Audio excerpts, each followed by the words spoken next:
আমি নিরপেক্ষভাবে কথা বলতেছি, এটাই একমাত্র শুনতেছির মধ্যেই চলতেছে।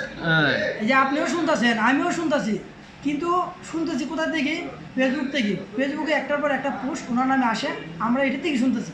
কিন্তু আজ পর্যন্ত কোনো ব্যক্তি সিকিউরিটি দিতেছে না যে আমি ধরছি বা আমি কি করছি। যদি এখন আর একটা উল্লেখ্য একজন ব্যক্তি বাইরে হয়েছে, উনি যদি ধরতো, তো উনি এলাকা যে বাজার কমিটি, ওই কমিটির কাছে বিচার প্রার্থী হইতো অবশ্যই। তাৎক্ষণিকভাবে যে ওই ওনার যে ব্যবস্থা, ওনারে এই হাসিল থেকে বা যেটা থেকে হোক সরাই দেওয়ার একটা ব্যবস্থা কমিটি করতো। কিন্তু না, প্রক্রিয়াভাবে এক বাজার চলমান ছিল। এই চলমান শেষ হওয়ার পরে একটা বিভ্রান্তিমূলক একটা পোস্ট হয়েছে। এখন আমার প্রশ্নটা হলো, যদি উনি ধরতো প্রকৃতভাবে, যে দেখতো যে উনি একটা যে ষড়যন্ত্র চালাইতেছে, যে বাজারের কমিটি যে ইজারাদারের যে একটা বিষয় নিয়ে ষড়যন্ত্র করতেছে বা 2 নম্বরই যেটা বলে করতেছে, তখন এলাকার মুরব্বিয়ানের কাছে উনি বিচার প্রার্থী হইতো। এলাকার মুরব্বিয়ানে ওনারা নিয়ে জিজ্ঞেস করতো বা এটার প্রমাণাদি। এখন আমরা কোনো প্রমাণাদি আসলে দেখি নাই। একটা প্রমাণ দেখছি যে কয়েকটা পিক, পিকটা কে বা কারা, এটার মধ্যে কোনো সাইন নাই, ক্রমিক নম্বর নাই। কিন্তু যাদের নামে লিস্ট, যাদের নামে যে রসিদটা, এই রসিদের ঠিক ঠিকানাও আমরা আজ পর্যন্ত আমরা বাইর করতে পারছি না। কারণ যে ঠিকানার, এই ঠিকানার মানুষ নাই।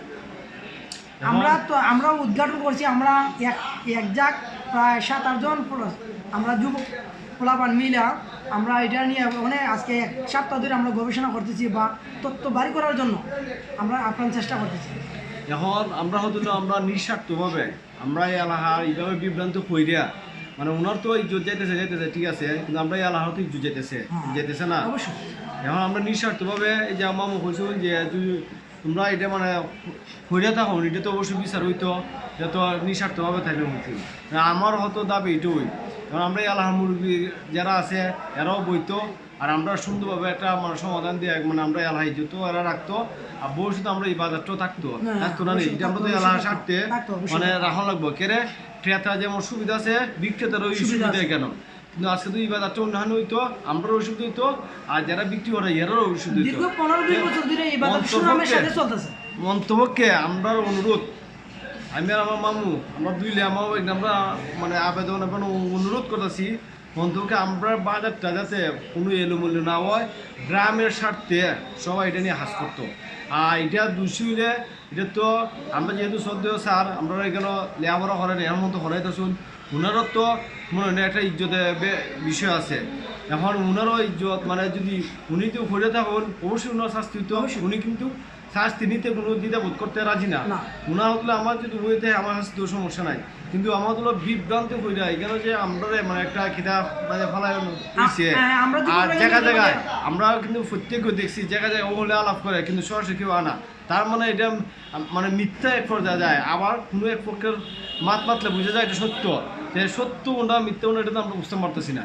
আমরা দিল এমন একটা পরিবেশ করো, আমরা এলাকায় ইজ্জত থাকতো, আর আমরা সুন্দরভাবে এই পরিবেশের ভিতরে আমরা সুষ্ঠু একটা মানে বিচারটা আমরা পাই। আমরা হইলো দাবি মামু দাবিটা না আমরা এখন বাকিটা আপনারা আছে, আপনারা বুঝবেন, আপনারা মানে জানাবেন আমরা খবরের মাধ্যমে। আমরা তো ভুল ত্রুটি হইতে হ্যাঁ, আমরা আল্লাহ মাফ করবেন। কে আমরা শুধু মানুষ, আমরা যেটুকু জ্ঞান দোষ আমরা এতটুকু কইছি, বাকিটা হলো আপনারা আছে শেষ। পরিশেষে আমি একটা কথাই বলবো, উনি হয়তো কারো সাথে ভালো আচরণ করছে, কারোর সাথে খারাপ করছে, এটা সবে থাকবো এই গ্রামের মধ্যে। এইগুলা বাদ দিয়ে আল্লাহর রাস্তায় ওনার যে আপনারা যে ওনার নামে যে বিশৃঙ্খলা সৃষ্টি করতেছেন, এটা না করে ওনার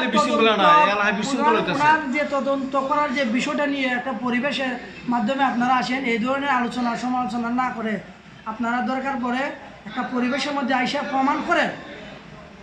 পিছন থেকে সমালোচনা করা যায় না, সামনাসামনি আইসা বলতে হইব যে আমি ধরছি, আমি দেখছি। এইটা যদি আপনারা যদি পারেন তাহলে আসেন, আইসা আমরা একটা পরিবেশ করি, আমরা যতটুকু সহযোগিতা লাগে আমরা করবো, ঠিক আছে? আল্লাহর রাস্তায় আপনাদের কাছে হাত জোর করে বলি, তারপরে আপনারা এই ধরনের বিভ্রান্ত চালাবেন না।